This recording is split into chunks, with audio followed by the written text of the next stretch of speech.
Menutup ginjal yang bocor ini tidak dalam waktu sehari, 2 hari, 3 hari tidak bisa, Mas.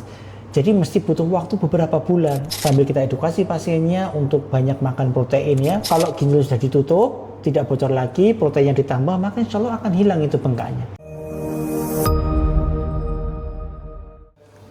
Maaf dok, mau bertanya, tadi pasien sudah dipulangkan yang ibunya bengkak tadi, sedangkan kakinya itu masih ada bengkak, tetapi sudah ada perubahan dan hasil labnya menunjukkan albuminnya 1,8 dok. Itu kenapa kok sudah dipulangkan ya dok ya? Ya, jadi pasien tadi itu kan dengan diagnosis sindroma nefrotik. Sindroma nefrotik artinya ada autoimun yang menyerang ginjal sehingga ginjalnya menjadi bocor. Kalau bocor, maka zat-zat yang harusnya tidak dikeluarkan lewat pipis dia keluar gitu.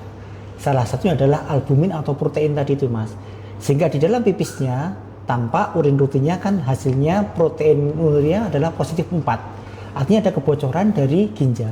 Maka protein atau albumin dalam darah karena banyak dikeluarkan lewat pipis jadi berkurang. Maka hasilnya albuminnya 1,8. Berarti normalnya kan 3,5, Mas. Jadi dia akan sudah turun sekali.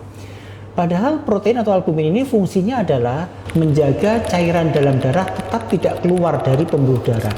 Kalau dia turun tidak ada lagi yang menjaga nih, maka cairannya jadi merembes keluar gitu. Maka terjadi bengkak pada kaki, bengkak pada perut, bengkak pada wajah dan lain sebagainya. Maka disebut dengan sindroma nefrotik. Kemudian lipidnya kan naik semua ya, kolesterolnya tinggi, triglycerida tinggi. Kenapa? Karena begitu albumin turun, maka tubuh berusaha mengkompensasi agar darahnya tetap dalam darah dengan apa? Meningkatkan kolesterolnya gitu kan. Jadi adalah sebuah kompilasi dari tubuh bagaimana tubuh mengkoordinasikan agar tetap bisa establis gitu ya. Maka pembengkakan ini di sini nanti akan bisa dikurangi ataupun dicegah, dihilangkan ketika ginjal sudah tidak bocor lagi. Jadi bagaimana kita menutup ginjal dulu? Kalau ginjal sudah tertutup, maka kita menambah protein, tidak akan lolos lagi. Maka proteinnya menjadi normal, maka bengkaknya akan berkurang. Menutup ginjal yang bocor ini tidak dalam waktu sehari, 2 hari, 3 hari tidak bisa, Mas.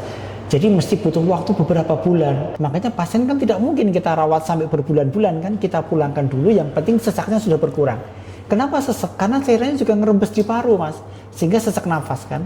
Maka begitu sudah mulai berkurang sesaknya, bisa kita pulangkan sambil terus kita berikan obat-obatan untuk menutup kebocoran ginjal, sambil kita edukasi pasiennya untuk banyak makan protein ya, misalnya putih telur, kemudian ikan air tawar seperti lele, gabus dan lain sebagainya. Maka itu akan bisa menambah protein sambil kita tutup kebocoran ginjalnya. Kalau ginjal sudah ditutup, tidak bocor lagi, proteinnya ditambah, maka insya Allah akan hilang itu bengkaknya. Karena bengkaknya terjadi karena proteinnya turun banyak karena lolos dalam pipis kita.